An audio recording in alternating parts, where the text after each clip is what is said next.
She loved the wreck. Oh boy. You know, and She's an incredible woman. but our grandchildren were crucial to us. I used to come down and Bertha Olson worked for the college. She was a music teacher, piano teacher. And I would go and she would allow me to use her piano studio and her grand piano just hours and hours, day after day. So every day in the summer I would go up and I would spend hours using her piano when she wasn't using it. Did she come in and correct you on anything or help you? I also took lessons from her, oh yeah. Oh, you took lessons? Oh, absolutely. And I would practice there. She was a lovely lady. Then whenever I went to the university, West Virginia University, and got a degree in piano, they required a junior recital, and I didn't want to do 2 recitals, so I got them to give me permission to do my junior recital at Glenville State, and then give it again at WVU. Wow. Yeah. Wow. You went to Glenville for a while? Just in summers, and in I summer. studied with Bertha Olson, but did my recital down here. Jack, what year did you graduate from Glenville? 51. 51. Come in. I should have known that from the Hall of Fame. Pete, induction. he's already gone. I'll catch Yeah. him at the college. I enjoyed your Hall of Fame up there. No, but when you inducted Bob Armstrong. Bob Armstrong, Earl Spencer. yeah, I was there that evening. It was a good evening. See, Bob and I was a freshman. Earl Spencer was a junior, and Bob Armstrong was a senior. Mm-hmm. Okay. Now, in Lenny Spencer's senior year, he and Bob Armstrong and I were 3 of 6. Jesse Lilly, Joe Rodriguez. Oh, I didn't know Jesse Lilly was there too. Oh, Jesse Lilly was a tremendous ball player. And Beecher Reed. Now, that was the top 6. And I heard one time Coach Rohball said if he could have kept the group of freshmen that he had that year, he couldn't even imagine what could happen to us if we'd get 4 good years together. But we were a good ball team. Oh, excitement was physical fight on the ball floor. The next night after that, one time we got called off the floor because of what Coach said was this plain rotten officiating. And they finally talked us to get back in, and we lost the game. But, we needed to lose it, or we wouldn't have done it that way. Mm-hmm. He used that as a motivator for the best coach I've ever seen was Nate Rohball. Dearly loved the man and hated him at the same time. You asked about people of notoriety. Adolph Rupp came down here. He was a great fan of Pop's cooking, wasn't he? Yeah, he would come. Who was that? Adolph Rupp. Adolph Rupp at Coach Kentucky. at Kentucky. He wanted Dad to come play for him. Oh. It was a full ride. If you check your records too, my mother graduated from Glenville State. She graduated in 3 years. Magna cum laude, I believe. She was the princess, homecoming princess 2 years, and the queen the 3rd year. Now, were you two the actual owners? Yes. And Well, we had handed down. My mother passed away. Right. And my parents handed it down Right. until it all came to me. You two are the ones who turned it over today. Yes. Okay.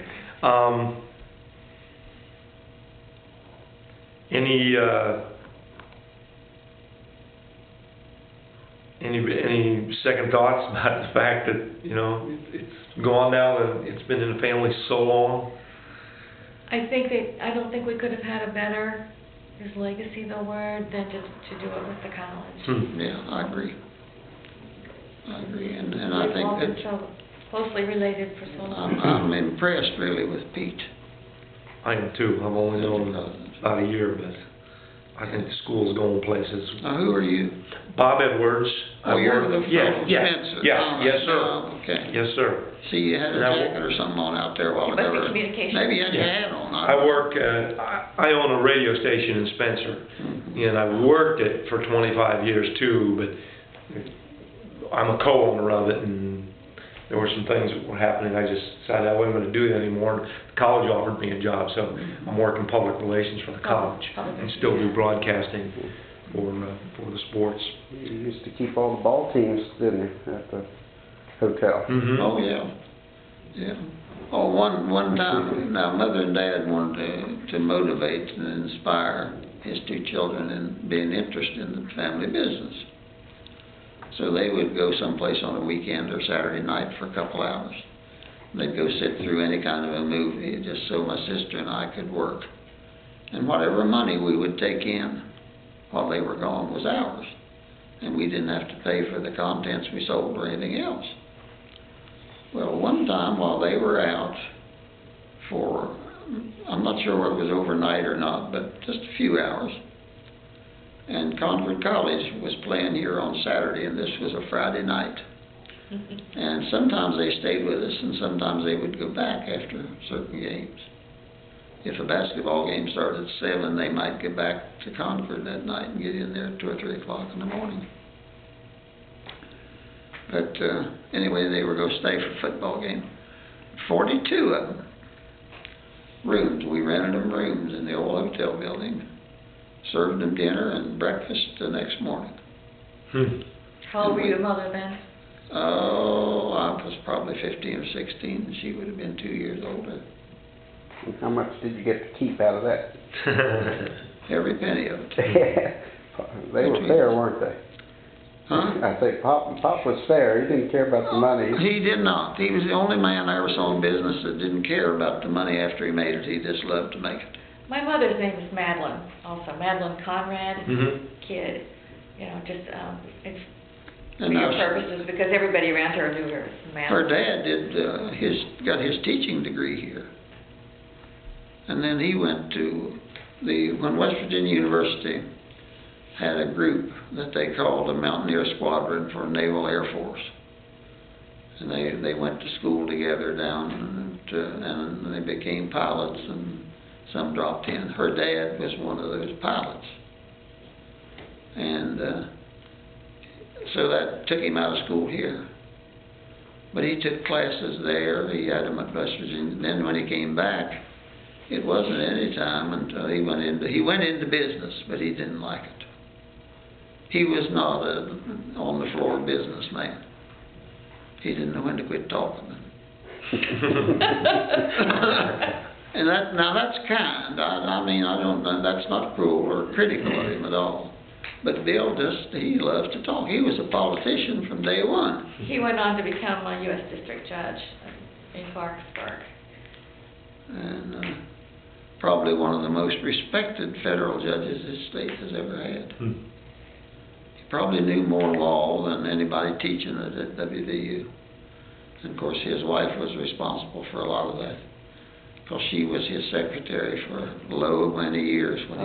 She was more than a secretary. She ran that office. You were telling me earlier the flood of '85.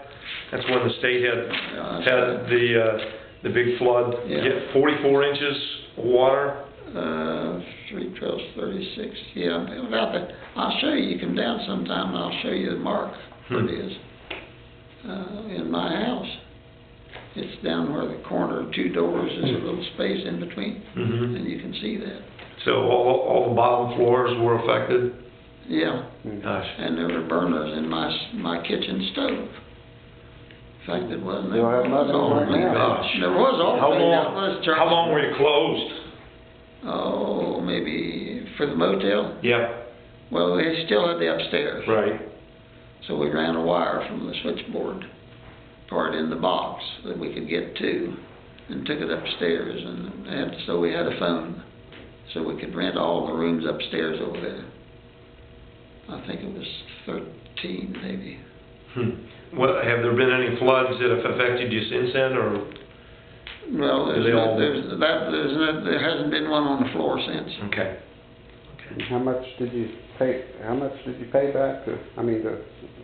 Well, it cost us roughly $102,000 to recover from that flood, and we had no flood insurance. But we have had it ever since. It took you 4 years to That's right. pay. Susie, I've got to be excused a minute, and you talk to this gentleman. Yeah, I've got to go too. I've got other people